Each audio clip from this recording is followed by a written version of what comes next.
Halo semuanya, balik lagi sama kita di Politeknik dan Kedinasan. Nah sekarang nih aku udah ada 2 narasumber dari Politeknik dan Kedinasan. Oke, mungkin perkenalan dulu nih Kak. Dari kakak dulu. Izin memperkenalkan diri, nama saya Muhammad Andri Bimawijaya dari Kedinasan Politeknik Pelayaran Surabaya, jurusan D4 Nautika. Nama saya Faradila Aini dari Politeknik Perkapalan Negeri Surabaya, jurusan Teknik Perancangan dan Konstruksi Kapal. Oke, halo Kak Farah, halo Kak Andre. Mungkin hari ini aku mau tanya-tanya tentang gimana cara kalian masuk, gimana kalian bisa sampai milih Politeknik dan Kedinasan. Nah, apa sih motivasi kalian bisa sampai memilih untuk yaudah deh aku masuk Kedinasan sama Politeknik? Mungkin dari Kak Andre dulu. Kenapa saya bisa memilih Politeknik Pelayaran Surabaya atau Sekolah Kedinasan? Yang pertama karena lapangan pekerjaan yang sangat luas dan terdapat jurusan di Politeknik Pelayaran Surabaya itu yang lulusannya langsung diangkat menjadi ASN atau pegawai negeri. Disitulah hati saya itu langsung tertarik karena melihat dari kondisi saat ini lapangan pekerjaan juga sangat sulit untuk didapat. Jadi saya memutuskan untuk memilih Politeknik Pelayaran Surabaya atau Sekolah Kedinasan agar nanti kedepannya lapangan pekerjaan saya tidak perlu mencari susah-susah. Itu saja dari saya untuk alasannya. Mungkin bisa kasih tahu ke kita nih Kak, apa aja sih prospek kerja dari Kedinasan Kakak? Ya, sebelum itu saya menjelaskan dulu di Politeknik Pelayaran Surabaya itu terdapat 2 jalur seleksi atau 2 jalur penerimaan taruna. Yang pertama yaitu jalur pola pembibitan, yang kedua jalur reguler. Nah, saya membahas jalur pola pembibitan terlebih dahulu. Di jalur ini, di situ ada 7 jurusan yang terdiri dari diploma 4 maupun diploma 3. Nah, di pola pembibitan tersebut, seluruh biaya pendidikan, biaya dan lain-lain itu ditanggung oleh pemerintah. Dan lulusan dari program di pola pembibitan tersebut, setelah lulus, nanti akan langsung diangkat menjadi ASN. Yang kedua ada jalur reguler. Juga sama terdiri dari diploma 4 maupun diploma 3. Tetapi apabila kita sudah lulus nanti, kita dibebaskan untuk memilih nasib kita sendiri. Tetapi 80% dari lulusan program reguler tersebut tetap akan dicarikan kapal atau perusahaan oleh kampus kita.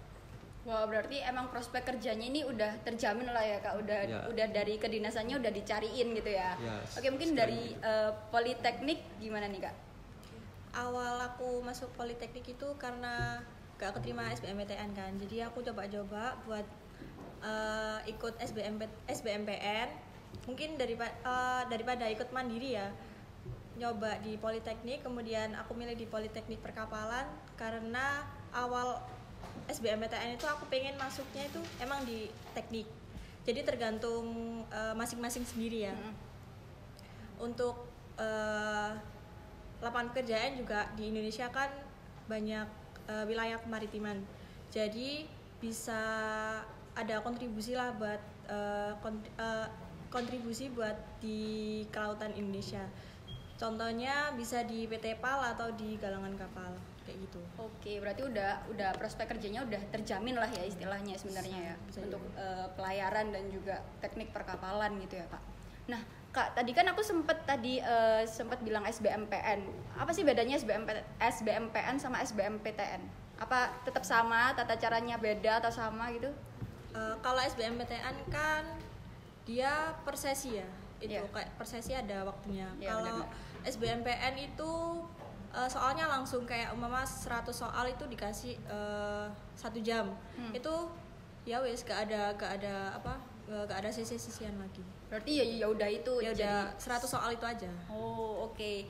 Terus apa aja yang kalian persiapkan sebelum masuk di kedinasan dan di Politeknik? Apakah mungkin di kedinasan ada latihan fisik atau harus tes kesehatan atau gimana Kak?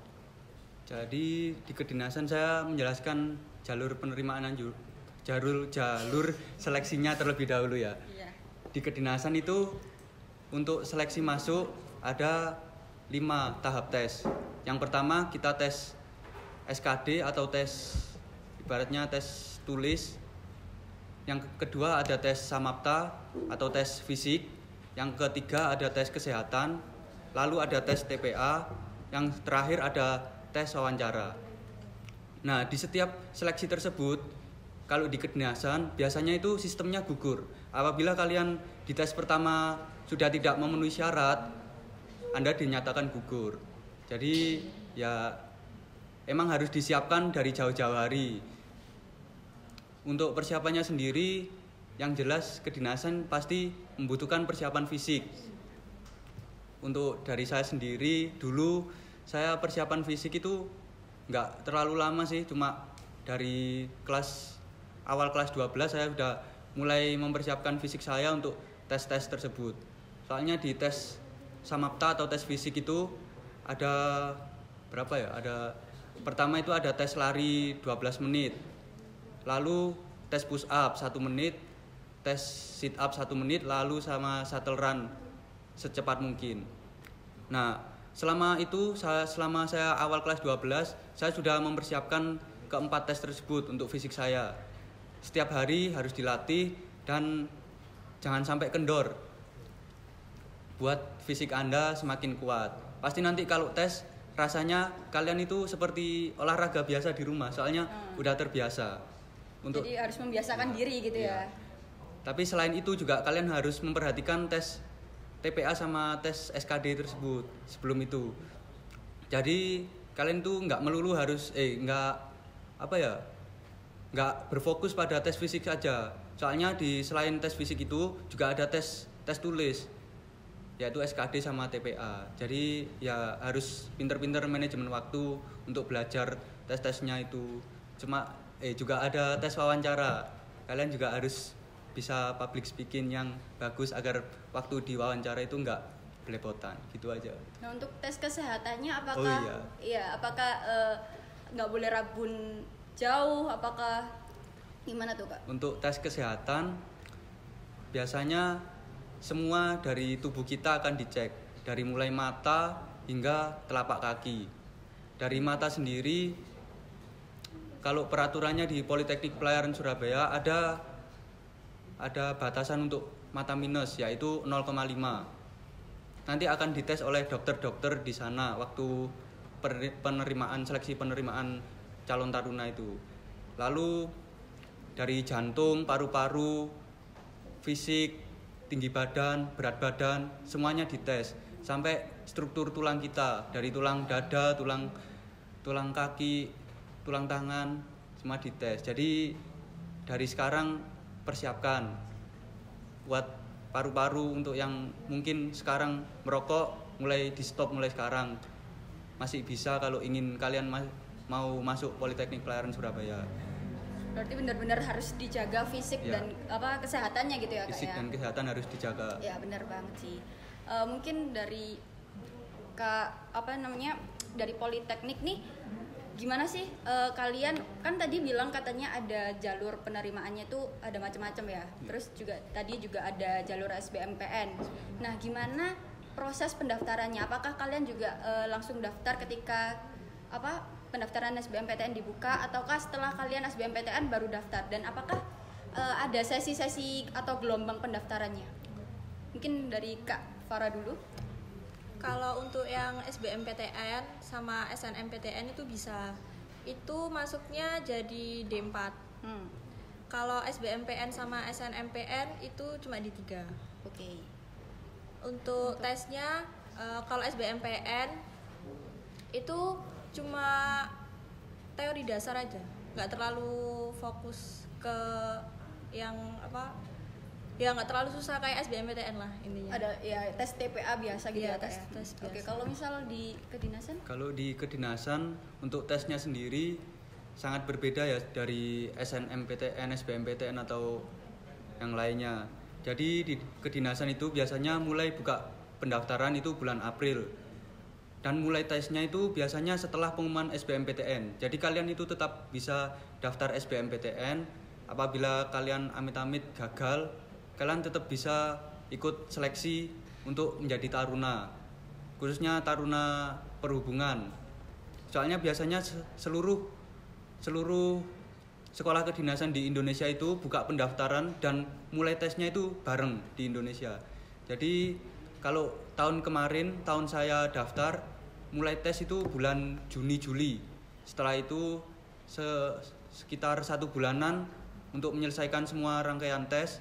Bulan Agustus akhir itu baru pengumuman. Oh, Ya. emang ada Ya. bisa lah kalian daftar SBMPTN dulu, terus kalian mikir-mikir, oh aku mau daftar kedinasan deh, habis itu gitu bisa ya Kak ya. Bisa. Nah, aku penasaran sih beneran sama kedinasan ini. Gimana kehidupan di sana Kak? Apakah sama kayak militer-militer di Indonesia atau Ya, sebelumnya saya menjelaskan dulu, namanya sekolah kedinasan pasti kehidupannya ya semi-semi militer, kayak olahraga, lari dan lain-lain. Semuanya itu diatur dalam namanya itu kegiatan harian taruna. Di situ sudah diatur dari kita mulai bangun tidur sampai tidur lagi, semuanya udah ada jadwalnya. Jadi kita itu diatur untuk disiplin dan tepat waktu sedisiplin mungkin di asrama itu. Tentu saja tiap taruna atau warga Politeknik Pelayaran Surabaya yang melanggar aturan tersebut, melanggar kegiatan harian tersebut, pasti akan mendapatkan sanksi. Entah itu sanksi berupa fisik atau sanksi berupa lainnya, itu pasti ada sanksi. Jadi kita di sana benar-benar dilatih untuk disiplin, tepat waktu dan sebagainya. Oke, memang berbeda banget ya kehidupan mahasiswa di kedinasan dan juga di universitas. Nah, menurut Kak Farah nih, apa sih beda politeknik sama universitas atau institut seperti pada umumnya? Kalau universitas sama politeknik bedanya, kalau universitas itu banyak teori ya. Kalau di politeknik itu lebih banyak prakteknya. Ya kayak SMA sama SMK gitulah. Untuk di tekniknya universitas sama politeknik itu mungkin praktek di universitas itu nggak sedetail yang di politeknik. Oh, oke. Gitu. Terus berarti kan banyak prakteknya. Itu prakteknya apa aja sih Kak? Di situ tuh apa aja yang kalian pelajari? Itu lebih kayak ke praktek bengkel sih, kayak ngebor, ngelas, bikin kapal gitu ya, bikin kayak? kapal, ngikir kayak gitu. Oke. Ini ada beberapa pertanyaan dari adik-adik, bakal aku bacain. Nanti minta tolong untuk dijawab ya Kak ya. Oke, Nah, siap. ini untuk kedinasan dulu. Apakah ada syarat atau regulasi seperti ketentuan tinggi atau berat badan? Tadi udah dijawab sih ya Kak ya. Jadi kalian sebisa mungkin tingginya minimal berapa Kak? Kalau tinggi badan untuk laki-laki minimal 160 cm. Kalau untuk perempuan 155 cm. Oke, untuk berat badan mungkin ada maksimal? Berat badan sih sebenarnya nggak ada ketentuan. Cuma kalian itu harus badan kalian tuh harus ideal. Makanya mulai sekarang harus dijaga fisiknya, mulai olahraga gitu. Oke. Pertanyaan kedua, selama di politeknik dan kedinasan, gimana sih cara kakak menyesuaikan diri dengan keadaan? Untuk Kak Farah dulu mungkin. Dari kehidupan SMA terus tiba-tiba di kehidupan politeknik tuh gimana cara kakak menyesuaikan? Apalagi kan kebanyakan dari politeknik kakak kan cowok-cowok ya. Gimana nih? Kalau di politeknik itu sendiri nggak semua itu cowok, banyak ceweknya juga, terus juga nggak terlalu berat kayak politeknik yang semi kedinasan kayak gitu. Jadi menurutku ya nggak terlalu berat juga, gampang adaptasinya lah dari SMA cuma yang di prakteknya aja mungkin agak beratnya. Udah gitu aja. Oke, untuk Kak Andre mungkin. Kalau dari saya sendiri, saya jujur awal-awal dulu saya merasa kesulitan sekali menyesuaikan keadaan dari SMA ke sekolah kedinasan. Karena sedikit cerita, dulu saya di SMA juga anaknya agak gimana ya. Ya, jadi saya dulu di SMA itu sangat tidak disiplin dan tidak ya ibaratnya nakal lah. Nggak ngikutin aturan Ya, lah ya Kak. di SMA itu anaknya bandel. Lalu saya keterima seleksi di Politeknik Pelayaran Surabaya. Dan kan di Politeknik Pelayaran Surabaya itu kan sekolahnya kan boarding school ya atau asrama. Nah, di situ kalian sudah kehidupannya benar-benar di situ, ketemu orang-orang itu terus selama 2 bulan lebih untuk pendidikan awal. Yaitu benar-benar kaget saya, kehidupannya sangat berbeda sekali dengan di luar. Dari mulai sholat, makan, olahraga, semuanya harus tepat waktu dan tidak boleh ada yang melanggar maupun tidak boleh ada yang tidak ikut atau gitu. Jadi awal-awal itu sangat kaget jujur saya. Lalu seiring berjalannya waktu, lama-lama enjoy juga lama-lama itu. Jadi saya mengikuti kegiatan itu walaupun bangun jam 3 pagi, lalu olahraga, sholat, saya itu tetap senang. Soalnya ya udah bisa membiasakan diri. Soalnya kita dipaksa untuk tetap bisa menaati peraturan tersebut. Kan sudah saya jelaskan tadi kalau tidak menaati siap menerima sanksi. Terus tadi kan bilangnya tinggal di asrama nih Kak. Ya. Apakah kalian akan tinggal di asrama sampai lulus? Kalau di Politeknik Pelayaran Surabaya kan kita selama pendidikan diploma 4 itu terdiri dari 2 tahun kuliah, lalu 1 tahun praktek di kapal dan 1 tahun terakhir kuliah. Nah, kita hidup di asrama itu hanya tingkat 1 dan tingkat 2. Jadi 2 tahun awal. Setelah kita turun dari kapal, turun praktek, itu dibebaskan untuk ngekos atau gimana. Oke. Nah, ini ada yang tanya ke kedinasan lagi sih Kak. Nah, kalau langsung dapat posisi di pekerjaan, itu apakah kita akan ditempatkan di wilayah terpencil nantinya? Kalau tadi balik lagi ya, di Kedinasan Politeknik Pelayaran Surabaya itu ada 2 jalur penerimaan, yaitu pola pembibitan dan jalur reguler. Nah, apabila jalur pola pembibitan yang lulusannya langsung menjadi ASN, tentu saja nanti setelah lulus kalian langsung ditempatkan oleh pihak negara. Soalnya kan sudah menjadi ASN pusat. Jadi kalian ya harus menerima ditempatkan di tempat terpencil maupun di kota besar. Itu sudah diacak oleh pemerintah. Jadi kita tidak bisa milih. Ya, berarti harus sudah menerima gitu ya Kak. Harus sudah menerima. siap gitu ya. Terus ini ada pertanyaan buat Kak Farah. Gimana Kakak meyakinkan orang tua jika wanita bisa masuk politeknik, terutama politekniknya jurusan cowok gitu Kak? Kalau aku ya masalah orang tua itu tergantung diri masing-masing sih. Kalau orang tua aku sendiri tuh ngebebasin aku buat masuk di mana aja. Jadi nggak terlalu nuntut aku buat kesini buat ke situ kayak gitu. Kalau buat yang jurusan cowok di PPNS itu, kalau jurusanku itu gak terlalu berat kayak yang lain kan, itu sama kayak desain lah, kayak arsiteknya kapal, jadi gak terlalu berat kayak pengelasan atau permesinan kayak gitu. Jadi lebih banyak ceweknya sih kalau di jurusan. Oh, lebih banyak ceweknya. Terus suka duka Kakak ada di politeknik tuh apa? Apakah capek di prakteknya atau kayak gimana? Ya kadang kalau pas praktek kan kita nggak pernah megang barang-barang yang nggak pernah kita lihat sebelumnya yang di SMA maksudnya. Terus kita waktu praktek kan dipaksa buat bisa. Jadi ya mau nggak mau kita tetap harus udah resiko lah. Ya bener banget sih. Untuk dari untuk kedinasan, bisa nggak sih Kak diceritain gimana semester 1 di kedinasan, seperti apa sistem pembelajarannya dan lain-lainnya? Jadi ya saya kan juga masih semester 1. Jadi saya mau cerita-cerita dikit aja ya tentang kehidupan di asrama. Kalau sebagai junior, saya kan ibaratnya di sini tingkat 1 masih sebagai junior ya, sebagai adik kelas di kampus saya. Nah, di situ kegiatannya juga saya bilang tadi, kalian itu bangun tidur jam 3 pagi. Setelah itu kalian menuju ke masjid untuk melaksanakan sholat subuh.